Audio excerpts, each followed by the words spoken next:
The year was 2063, and Earth's days were numbered. Once a thriving blue-green jewel in the vast darkness of space, the planet had become a shadow of its former self.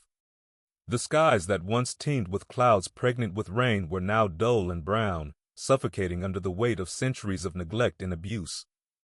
The oceans, vast and mysterious, no longer sang with life, but instead groaned under the weight of plastic islands and chemical blooms that stretched for miles. Humanity had reached the brink of existence, and for the first time in millennia, its survival was in question. The causes of the collapse were many, woven together into a tapestry of devastation. Centuries of industrial progress had poisoned the air with carbon and sulfur dioxide, and the damage was irreversible.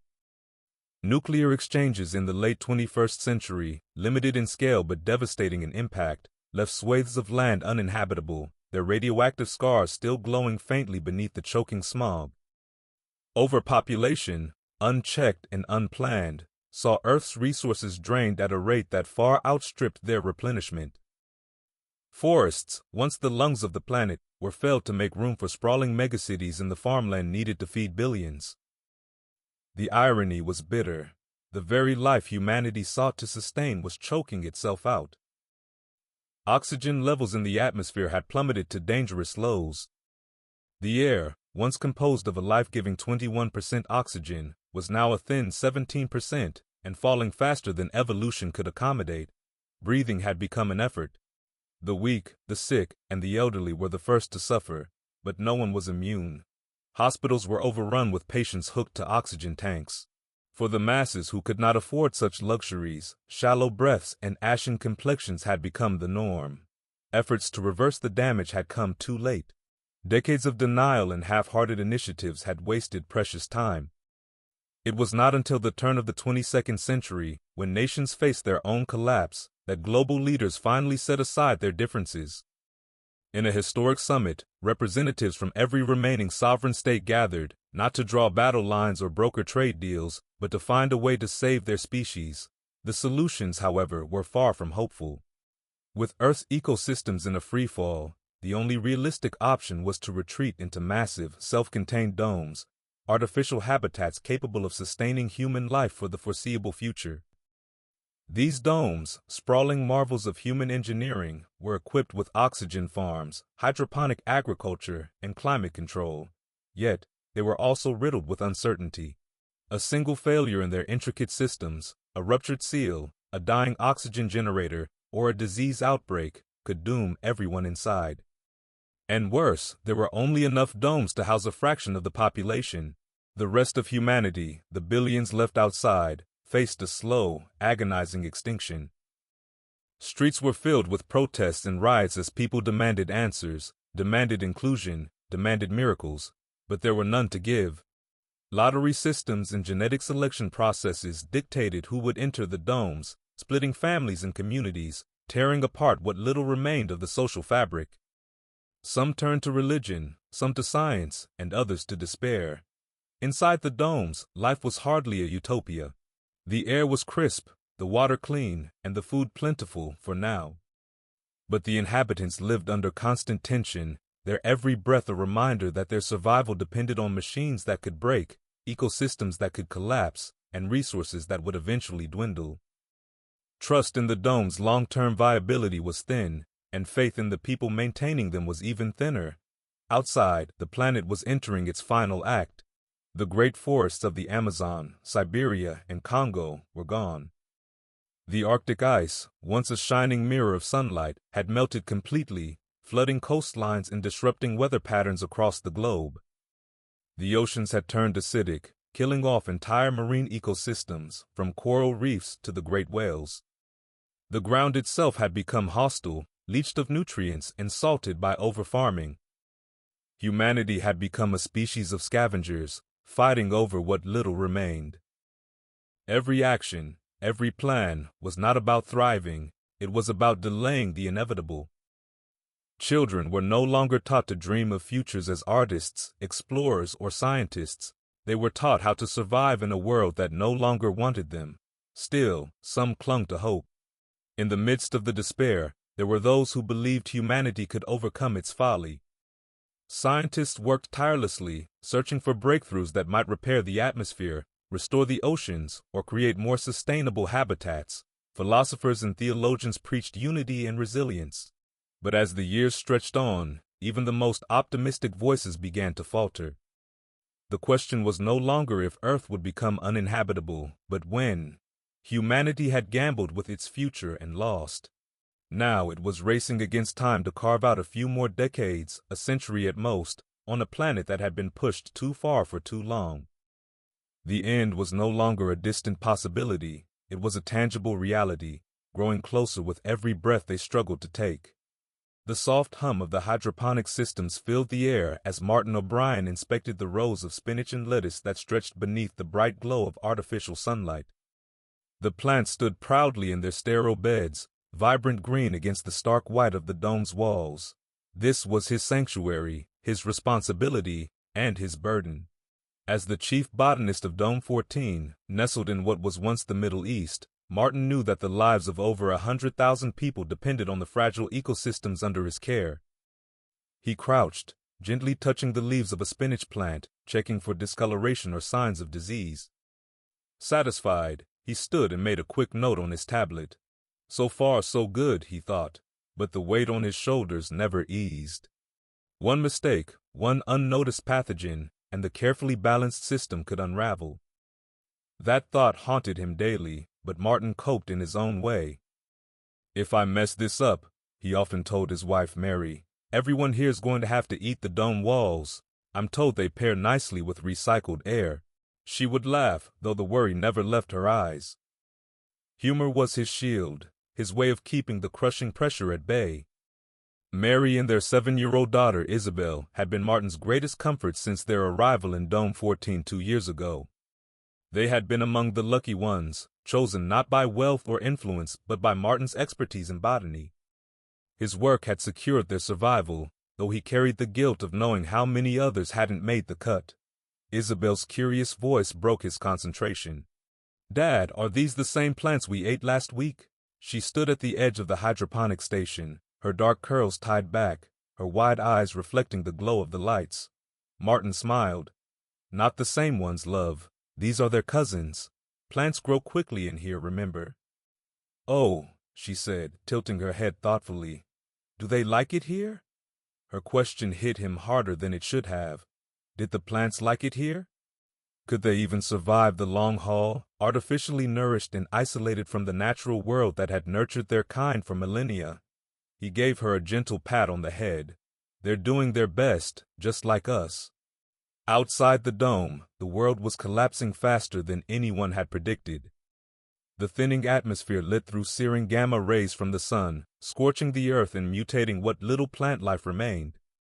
The once vibrant deserts of the Middle East, rich with ecosystems adapted to the harsh climate, had turned into a barren wasteland. Reports from the external monitors showed the oxygen level outside had dropped to 14% and falling. People who hadn't made it into the domes were dying en masse, their lungs unable to keep up with the poisoned air. But there was no way to help them. Every resource inside the dome was carefully rationed, calculated down to the last molecule of water and gram of soil. Even the smallest deviation in their use of resources could lead to catastrophe. Martin avoided thinking about the billions outside. He had to. His focus was on the people here, the fragile microcosm of humanity that had been chosen to endure.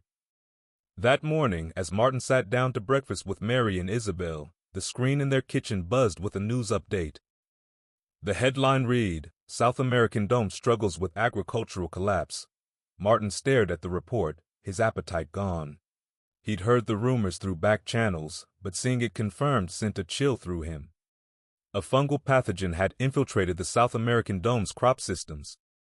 Their food supply had already dropped by 30%, and oxygen production was at risk. Mary leaned over to read, her face pale. "Do you think it could happen here?" Martin hesitated. He wanted to reassure her, to tell her it was impossible, but the truth weighed too heavily. "We're doing everything we can to prevent it. That's why my team is here, but—" He trailed off, not needing to finish the thought. "But it could," she whispered. Isabel looked between them, her small face creased with confusion. "What's wrong with the other dome?" Martin reached over and took her hand. "They're having some trouble with their plants. But don't worry, sweetie. We're working hard to make sure our plants stay healthy." She nodded, satisfied for the moment, and returned to her cereal. Later, as Martin walked the perimeter of the botanical wing, his thoughts wandered. He had always loved plants, even as a boy growing up in the lush green hills of Ireland. He'd never imagined his passion would someday become humanity's lifeline. But deep down, he knew the domes were only a temporary reprieve. The earth outside was dying. The atmosphere, already paper-thin, couldn't hold out forever. And if it gave way entirely, the consequences would be apocalyptic. Without an atmosphere, the planet would be bombarded by meteorites, cosmic radiation, and unfiltered sunlight. The domes wouldn't stand a chance. He paused near a cluster of fruiting tomato plants, their red orbs glowing under the artificial lights. "We're just buying time," he muttered to himself. But for what? Time was precious, yet it felt like sand slipping through his fingers. The domes were a miracle of human ingenuity, but they weren't a solution. They were lifeboats adrift on an ocean of uncertainty, and Martin could only hope they would hold long enough for humanity to find a way to survive. The sleek hum of the ion test engine filled Sally Redfield's lab, a sound that had become the backdrop of her life. She watched as the prototype thruster pulsed with controlled bursts of plasma, its glow casting an eerie blue hue across the sterile white walls. It was beautiful in its way, an embodiment of progress, of hope, in a world that had so little left to give. Sally leaned closer to the glass partition separating her from the device, her tablet in hand as she scribbled down data. The ionic pulse thrusters were her life's work, a culmination of decades of research by countless physicists and engineers. This particular model, codenamed Athena 3, represented the cutting edge of human ingenuity, a propulsion system theoretically capable of reaching Mars in a quarter of the time it had taken their predecessors. But for all its promise, it wasn't enough. Not yet. Sally sighed, setting the tablet down. The thrusters were impressive, but they weren't the leap humanity needed. They could get a few astronauts to Mars faster, yes, but they still couldn't safely ferry a population off Earth, or reach the kind of distances required to find a truly habitable planet. The stars remained agonizingly out of reach. She glanced at the holodisplay on the wall, where a rotating model of the solar system highlighted the failed Mars colony from 50 years ago. The colony had been a dream once, a promise that humanity could thrive beyond Earth. But the harsh reality of the red planet had crushed that dream. The small dome they had constructed there had faltered, its ecosystem unable to sustain itself. Crops failed, oxygen levels plummeted, and the colonists perished one by one. In the end, the mission's failure had doomed space exploration. The astronomical cost, both in resources and lives, convinced Earth's governments to abandon such ambitions. Ironically, those lessons learned on Mars were what kept Sally and the rest of Dome 14 alive today. The breakthroughs in closed ecosystems, waste recycling, and life support systems had been perfected in the crucible of that doomed Martian experiment. Without it, the domes would have failed long ago. Sally's thoughts were interrupted by the knock of her lab assistant, Amit. "Dr. Redfield," he said, stepping inside. "The launch center's confirmed our time slot for testing tomorrow. Vehicle convoy leaves at 07:00. "Thanks, Amit," Sally said, brushing a strand of auburn hair from her face. "Let's make sure all the equipment is prepped and triple-checked. I don't want any surprises out there." Amit hesitated before replying. "Of course, but do you think it's safe? After last time?" Last time. Sally's stomach tightened at the memory. The road to the launch center, 50 miles outside the safety of Dome 14, was fraught with peril. On their last trip, the convoy had been ambushed by desperate people, survivors eking out an existence in the wasteland. They had been about halfway to the center, driving through what used to be a bustling highway. Now it was a broken, desolate expanse littered with rusting vehicles and crumbling infrastructure. The convoy's lead vehicle hit an improvised explosive device, the blast shaking the ground and sending shockwaves through their armored transports. Chaos erupted. Armed figures emerged from the debris, their weapons trained on the convoy. Security personnel returned fire, trying to hold off the attackers. Sally remembered the shouts, the smoke, the sound of bullets ricocheting off the armored hulls. Sergeant Davis, the head of Dome 14 security team, made the call that saved her life. Redfield and her team get back to the dome, now. But the lead vehicle, one of the soldiers began. We can't save them all, Davis barked, his face set like stone. Our priority is getting the scientists back alive. It was a cruel, cold calculation, but it was the right one. Sally and her team piled into the remaining vehicles, leaving behind the smoldering wreckage and the men and women who fought to hold off the ambushers. When they reached the dome, Sally couldn't bring herself to speak. She knew the sacrifice Davis had made, and she hated it. She hated that their work, her work, was deemed so important that it justified leaving people behind. Now, standing in her lab, Sally forced herself to focus. The work had to go on. The propulsion systems they were testing weren't just about advancing space travel. They were about survival. One day, perhaps, they would create engines capable of taking humanity to new worlds. But until then, they were tethered to Earth, watching as their home crumbled around them. Ahmed, Sally said, her voice firm. We'll be fine tomorrow. Make sure the security team is ready, and double-check the convoy's route. He nodded, though the worry lingered in his eyes. That evening, as Sally walked the narrow corridors of the residential wing, she found herself staring out one of the dome's observation ports. Beyond the reinforced glass, the wasteland stretched endlessly under a sky the color of ash. The air outside shimmered faintly, distorted by gamma rays that pierced the thinning atmosphere. Even now, decades after the Mars colony failed, humanity was no closer to escaping its dying cradle. Sally clenched her fists. Her work might not be enough, not in time, but she had to keep trying. The stars were waiting. Tar reclined in his quarters aboard the Alari, gazing out of a circular viewport into the vast blackness of space. The stars were distant pinpricks of light, serene and unchanging. To a human observer, his ship would have appeared to be nothing more than a drifting asteroid, an unremarkable chunk of rock. But to Tar, the Alari was a marvel of Sularian ingenuity, a stealth vessel designed to observe without intrusion, a testament to his people's commitment to learning without interference. Tar's clawed fingers traced the edge of a holodisplay on his desk, bringing up a rotating image of Earth. He had been stationed near the blue-green planet for over 2 centuries, his assignment part of the Sularians' long-standing mission to study this world and its inhabitants. The Sularians were a race of thinkers, their culture built around an insatiable thirst for knowledge. Their homeworld, Sul, was a utopia of innovation and discovery, a place where science and philosophy thrived. The pinnacle of their technology allowed them to traverse the stars, to observe countless civilizations, and to record the rise and fall of countless species. Yet Earth was special. The Sularians had known Earth as their cradle, though they had left it long before the planet came to be dominated by mammals, let alone humans. Their ancestors had walked its lands before the Mesozoic era, sharing their world with early reptilian and amphibian life. They had thrived, reaching the stars long before the cataclysm that wiped out the dinosaurs, but they had never forgotten their origins. The stories of Earth's fertile lands and ancient skies were woven into Sularian history, passed down through millennia. Earth was more than just another subject of study. It was a link to their past, a mirror reflecting the possibilities and perils of existence.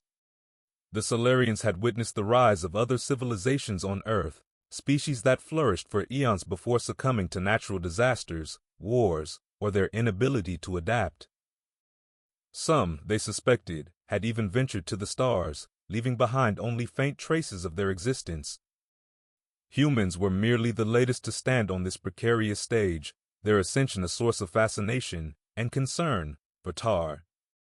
Tar leaned back, his tall, slender frame folding into a chair that adjusted itself to his contours. His gray-scaled skin shimmered faintly in the soft light of his quarters, and his luminous golden eyes blinked slowly as he thought about the humans. He admired their tenacity, their creativity, their capacity for both destruction and beauty. He had watched them evolve from primitive tool users to architects of towering cities. He had seen them paint on cave walls, sail uncharted seas, split the atom, and walk on the moon. But he had also seen their self-destructive tendencies, wars that decimated millions, the relentless poisoning of their own environment, and the ever-growing disparity between their potential and their reality. Tar's conflict came to a head during his last report to the Sularian Council. "They are on the brink," he had said, addressing the council by hollow link from the Alari. "Their atmosphere is collapsing. Their ecosystems are failing. They lack the means to leave their world or even to sustain themselves for much longer." The council elder, a wise Sularian named Zarik, had tilted his head thoughtfully, his voice calm and measured. "And what would you have us do, Tar?" "We have the means to help them," Tar replied. "Our technology could stabilize their ecosystems, even reverse some of the damage they've caused. We could teach them." Zarik raised a clawed hand to silence him. "Tar, you know the laws of our people. Intervention is forbidden. To help them would be to change their trajectory, to contaminate their path. They will either overcome their challenges or they will fall, as countless civilizations have before them, including some on their own world." Tar's frustration was palpable. "But Earth is our birthplace. Are we to stand by and watch it die again?" Zarik's gaze softened. "Earth has endured before. Life has a way of finding its own path, even through extinction. Our ancestors left Earth to seek their destiny. Perhaps these humans will do the same, or perhaps they will perish. It is not for us to decide." The connection had ended, but Tar's unrest had not. Life aboard the Alari was a routine of observation and analysis. The crew of 20 Sularians worked tirelessly, monitoring Earth's climate, its ecosystems, and its inhabitants. Every detail was cataloged and transmitted back to Sul, where it would be preserved in the great archives of their civilization. Tar spent much of his time watching humanity through holographic displays, diving into their history, their art, their struggles. He found himself drawn to individuals like Martin O'Brien and Sally Redfield, humans who refused to give up despite the overwhelming odds. The Alari's cloaking systems allowed it to orbit undetected, and its exterior was a marvel of biomimicry, perfectly simulating the appearance of an asteroid. The ship's internal systems were entirely self-sustaining, drawing energy from solar winds and recycling every molecule of waste. It was a closed ecosystem perfected over millennia, a stark contrast to the fragile domes the humans had built. Tar often stared at the planet below, feeling an ache he couldn't quite define. He wanted to help, but he was bound by the unyielding laws of his people. That night, as Tar reviewed data on Earth's declining oxygen levels and increasing gamma radiation, he made a silent vow.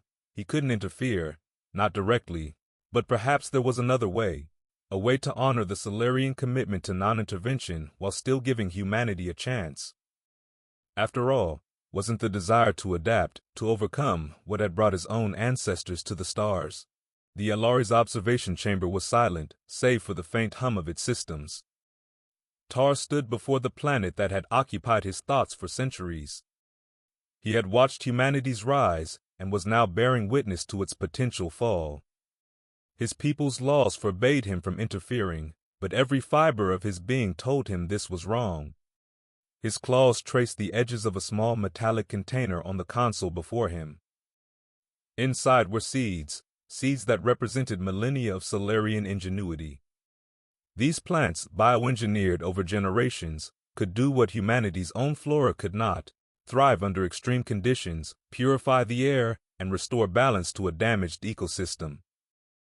Tar had argued for deploying them officially, but the council had rejected his plea.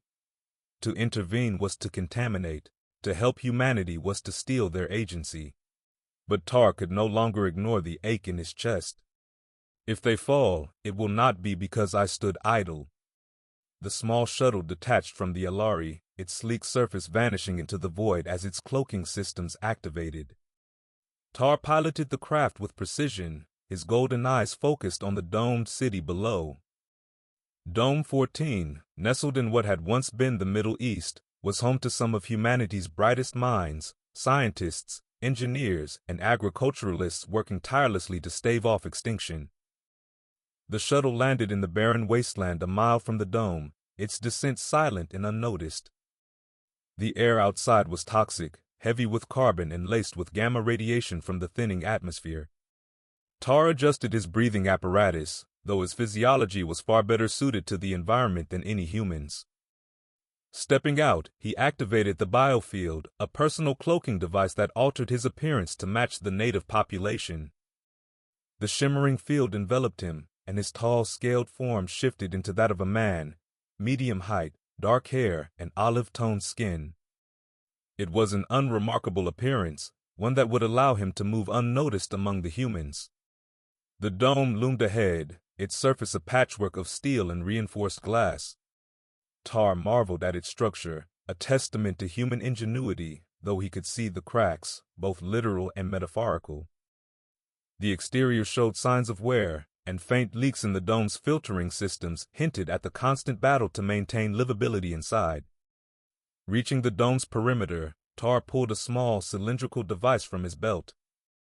The Atom Scrambler was a piece of Sularian technology designed for stealth missions. He placed it against the wall, and with a soft hum, a temporary passage formed as the molecular structure of the barrier shifted. Tar stepped through, and the wall sealed itself behind him.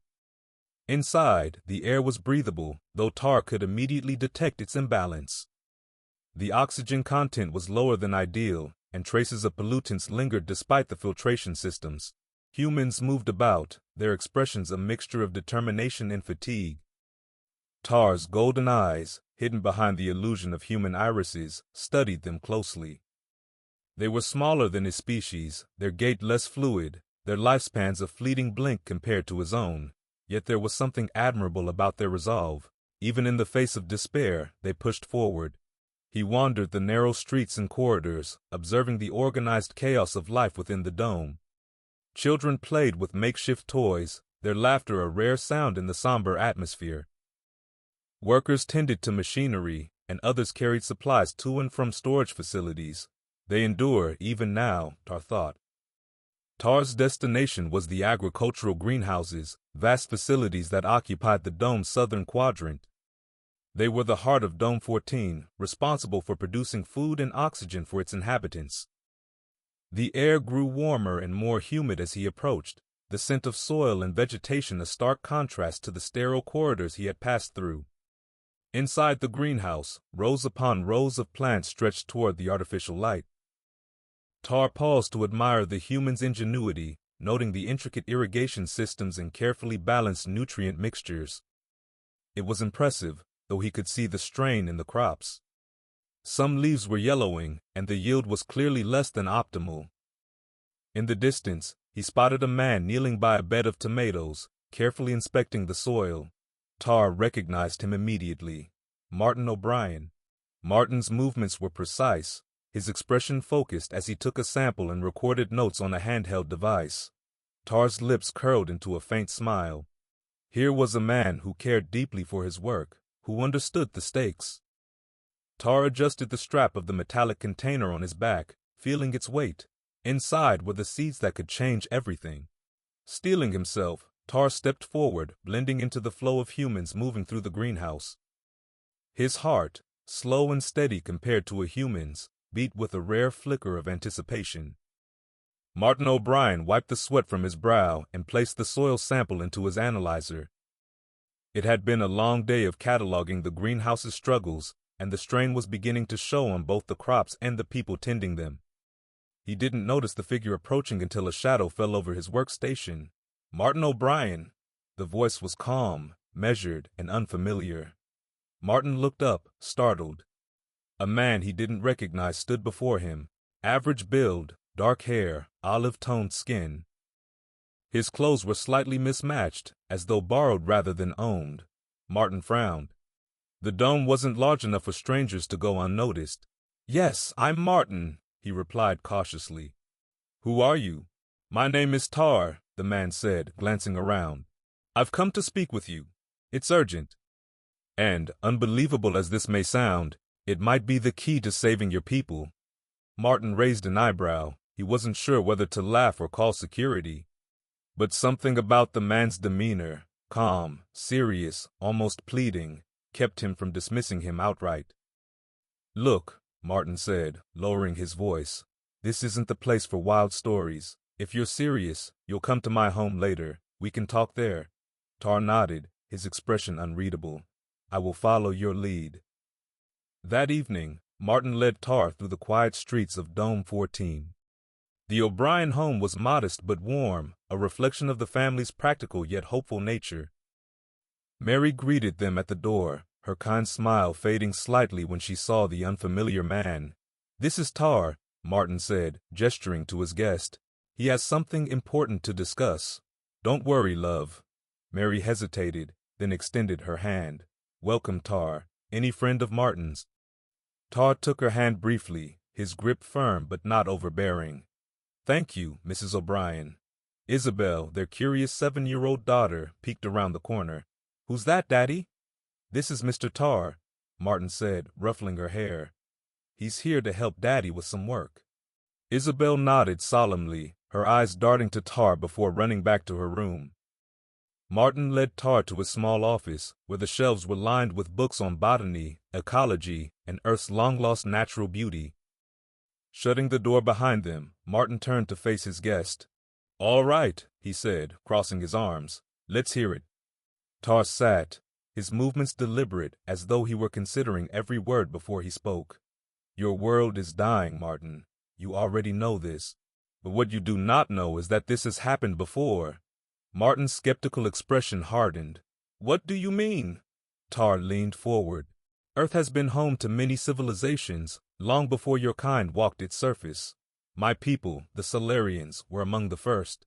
We thrived here for eons, but we too faced a catastrophe. Unlike you, we had the means to escape. We left Earth and settled on a distant world." Martin stared, unsure whether to laugh or throw the man out. "You expect me to believe you're, what, an alien?" "I am." Tar's voice was steady. "And I can prove it." Before Martin could respond, Tar reached to his wrist and deactivated the biofield. In an instant, the human form disappeared, revealing Tar's true self, tall, scaled, and golden-eyed, his presence both awe-inspiring and otherworldly. Martin staggered back, his breath catching. "Good God." "I am not here to harm you," Tar said quickly. "I am here to help. Your people have potential, but time is not on your side. You need something extraordinary to survive. And I have brought it." Tar opened the metallic container he had carried and revealed several small, glowing pods. "These are seeds. They are unlike anything on Earth. They can grow in the harshest conditions, purify the air, and restore your planet's balance. But they must be planted and reproduced on a global scale." Martin approached cautiously, his gaze fixed on the seeds. "You're saying these can save us?" "They can, but only if your leaders cooperate. The seeds must be distributed and planted worldwide. Humanity must act as one." Martin sank into his chair, his mind racing. "You realize what you're asking? The world is fractured. Cooperation is difficult." Tar's gaze was steady. "If you do not try, you will fail. And this planet, your home, will fall as others have before it." Hours later, after Tar had left, Martin sat alone, the weight of the revelation pressing on him. Mary joined him, her hand resting gently on his shoulder. "Do you believe him?" she asked softly. Martin nodded slowly. "I don't know why, but I do. And if there's even a chance he's right, we have to try." Months passed. The seeds were planted, first in Dome 14 and then beyond. Their growth was miraculous. Fields of lush greenery began to emerge, spreading across the barren land like veins of hope. Crops flourished, the air grew cleaner, and humanity dared to believe in a future. One evening, Martin stood with Mary and Isabel outside the dome, overlooking a vibrant green field that stretched to the horizon. The air was fresh, carrying a hint of life not felt in decades. As the sun dipped below the horizon, Martin took a deep breath and smiled. "I hope we've learned this time." Mary took his hand, and together, they watched as the world began to heal. Thank you for listening. Be sure to subscribe and visit the channel for more interesting sci-fi stories and content.